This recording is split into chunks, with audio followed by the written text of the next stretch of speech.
नमस्कार. आपल्या मध्ये आपले हार्दिक स्वागत आहे. आता आपण आजच्या ठळक घडामोडी. धुळे ग्रंथोद्वासी सुरुवात दिनांक 24/11/22 रोजी ग्रंथ दिंडीने सुरुवात करून जय हिंद महाविद्यालय जवळ मान्य जिल्हाधिकारी जल शर्मा यांच्या हस्ते ग्रंथपूजन करून ग्रंथ दिंडी संपन्न झाली. आज दिनांक 25/11/22 रोजी सकाळपासून सांस्कृतिक शालेय विद्यार्थिनी यांच्या विविध सादरीकरण करून चांगले संदेश देण्याचा शाळकरी मुलांनी प्रयत्न केला. ग्रंथ दिनी कार्यक्रम उच्च व तंत्र शिक्षण विभाग ग्रंथालय संचालनालय महाराष्ट्र राज्य मुंबई ग्रंथालय अधिकारी कार्यालय धुळे यांच्या संयुक्त विद्यमाने आयोजित कार्यक्रम सुरू होते. दुपारून कवी संमेलनही आयोजित करण्यात आले होते. प्रांताधिकारी तृप्ती घोडबिसे हे उपस्थित होते. आताचे युग पिढीला मोबाईलमध्ये सर्व वाचन सुविधा मिळून जातात, परंतु जे पुस्तकात वाचून अभ्यास केला जातो तो कायमस्वरूपी असतो, असेही प्रांताधिकारी यांनी सांगितले. सर्वांचे आभार मानून कार्यक्रमाची सांगता झाली. यावेळी ग्रंथ अधिकारी जगदीश पाटील व कर्मचारी शिक्षक विद्यार्थी उपस्थित होते. जुर्म है और इसके लिए तुम्हें जुर्माना भी लग सकता है. अरे चला जा यहाँ से, आया वहाँ सजा देने वाला. अच्छा ये तो बताओ आप लोग हो कौन? अरे अंकल हम सोए सूद वाले स्कूल के स्टूडेंट हैं. सरकार ने ये हमें जिम्मेदारी दी है कि स्कूल का मैदान साफ सुथरा रखो और आसपास के गली मोहल्ले में स्वच्छ रखो. मुझसे गलती हो गई बेटा, आइंदा ऐसा नहीं होगा.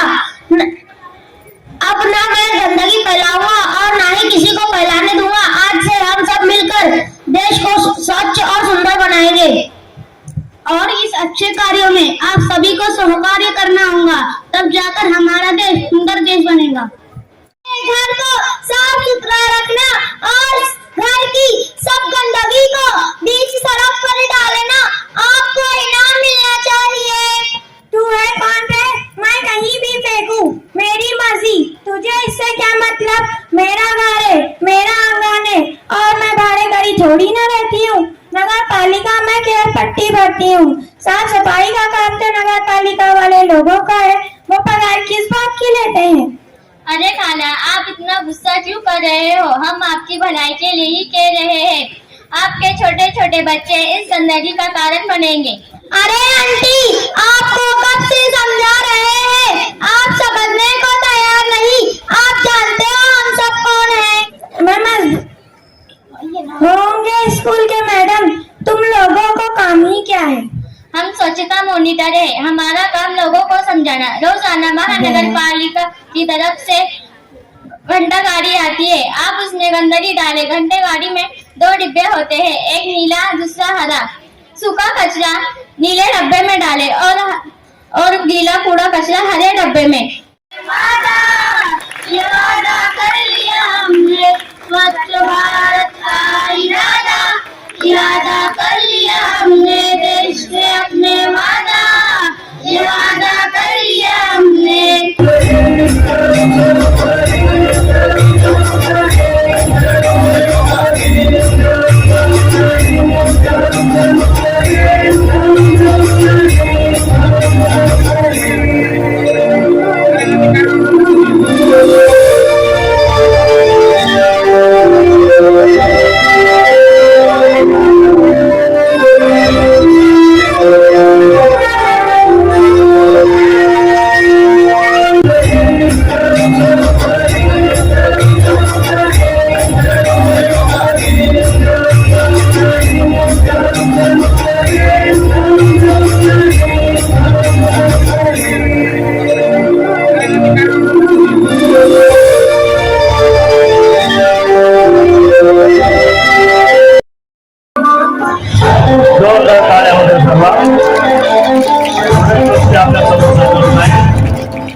धुळे जिल्हा ग्रंथालय अधिकारी कार्यालयामार्फत धुळे ग्रंथोत्सव 2022 चे 2 दिवसापासून नियोजन करण्यात आलेले आहे. काल जो सकाळी ग्रंथोत्सवाची सुरुवात झाली असून काल याची सुरुवात ग्रंथदिंडीने झाली. ग्रंथदिंडीला माननीय जिल्हाधिकारी जलज शर्मा साहेब तसे SP साहेब हे उपस्थित होते. ग्रंथदिंडी अतिशय मोठ्या प्रमाणात विद्यार्थी, कवयित्री, साहित्यिक, लोकशाहीर सगळे सहभागी होते.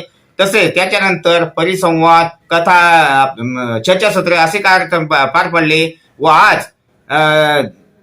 सकाळच्या वेळेस कथाकथन, त्यानंतर सांस्कृतिक कार्यक्रम एकदम उत्साहात आणि मोठ्या प्रमाणात या कार्यक्रमात सहभागी होतात वक्ते. यानंतर संध्याकाळी कवी संमेलन आहे. कवी संमेलनात आपण जवळपास 20 कवयित्रींना बोलवलेलं असून तसेच खांदेच्या कलावंतांना आपण व्यासपीठ उपलब्ध करून दिलेले आहे. कार्यक्रमामध्ये विद्यार्थी, ग्रंथालय कार्यकर्ते तसेच साहित्यिक, शिक्षक वर्ग, कलावंत यांचा सगळ्यांचा सहभाग झालेला आहे आणि हा ग्रंथोत्सव एकदम अशा सुंदर प्रकारे पार पडलेला आहे. ग्रंथ उत्सव जे 2 वर्षापासून कोरोनामुळे नव्हतं, परंतु आपल्या ज्या कलावंतांना व्यासपीठ मिळत नव्हती, जे विद्यार्थ्यांना व्यासपीठ मिळत नव्हती, ते शासनामार्फत ते ग्रंथ उत्सव साजरा करण्यात आलं. त्यात धुळे ग्रंथ उत्सव हा आमचा धुळे ग्रंथालय अधिकारी श्री माननीय जगदीश पाटील सर तसेच ठाकूर सर तसेच पाटील सर यांच्या सहकार्याने जो आज दोन दिवस जो ग्रंथ उत्सव उपलब्ध झाला, त्यामुळे आमच्या धुळे जिल्ह्यातील विद्यार्थ्यांना आणि आमच्या धुळे जिल्ह्यातील ग्रामीण भागातील कलावंतांना आणि साहित्यिकांना जी व्यासपीठ मिळाली, त्यामुळे शासनाचे आम्ही आभार मानतो. आणि तसेच आमचे 2 दिवस जे आमचे सहकारी आपले जगदीश पाटील सर यांनी जे वेळ दिला आणि ते शासनाचा जे कार्यभार जे उपयोगात जे कलावंतांना आणण्यात आलं, त्यामुळे आम्ही सर्व ग्रंथालय, जिल्हा ग्रंथालय संघ आणि आमचे सर्व ग्रंथ मित्र त्यांचे आभार मानतो आणि शासनाचे आभार मानतो. असेच पुढेही चालू ठेवावं अशी आम्ही शासनाला विनंती करतो. जय हिंद, जय महाराष्ट्र. मुद्दा असा आहे की आजकाल जे आपण म्हणतो डिजिटल युग आहे, सर्व गोष्टी आपण म्हणतो की माहिती सर्व आपल्या हातातल्या मोबाईलमध्ये आलेली आहे. त्यामुळे आजकाल पुस्तकांचं महत्व किती कमी झालं किंवा जे काही साहित्य निर्माण होतं त्याची गुणवत्ता आणि जे काही साहित्य पूर्वीपासून आहे त्याची आजच्या पिढीमध्ये वाचनाची असलेली आवड, अशा बऱ्याच प्रश्नांचा उहापोह करायची आवश्यकता आहे असं मला वाटतं. कारण आजकालचं मुलांचं वाचन किंवा आजकालच्या तरुण पिढीचं वाचन हे मोबाईलवरती आहे आणि ते मोबाईलवरती एका क्लिकवरती वेगवेगळ्या लिंक्स ओपन होऊन वेगवेगळं ज्ञान मिळतं, परंतु त्या ज्ञानामध्ये एक प्रकारचं खंड असतो आणि त्याच्यातून तुम्हाला पूर्ण एक सलग विचार तुम्हाला मिळतात की नाही याच्याबद्दल मला शंका आहे. कारण मला स्वतःला देखील वाचन फार आवडतं, परंतु जे मी मोबाईलवरती वाचते आणि जे मी पुस्तकामध्ये वाचते यातनं मला फरक असं जाणवतो की मी मोबाईलमध्ये जे वाचन करते त्याच्यातनं फक्त मला माहिती मिळते, परंतु एक जो दृष्टिकोन आपला तयार होतो त्याच्यासाठी तुम्हाला पुस्तक वाचणं, तुम्हाला एक चांगलं साहित्य वाचणं, मग ते गद्य असो किंवा पद्य असो, तुम्ही अशा प्रकारचं साहित्य वाचलं तरच तुमचा एक चांगला दृष्टिकोन तयार होतो असं मला वाटतं.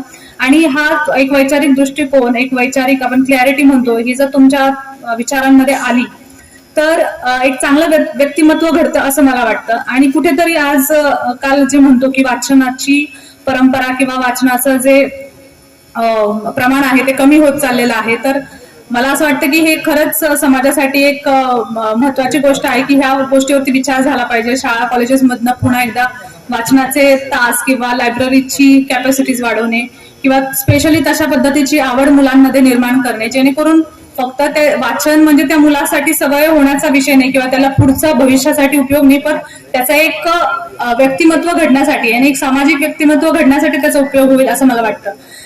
आजच्या बातमीपत्र संपले. पुन्हा भेटूया पुढच्या बातमीपत्रात.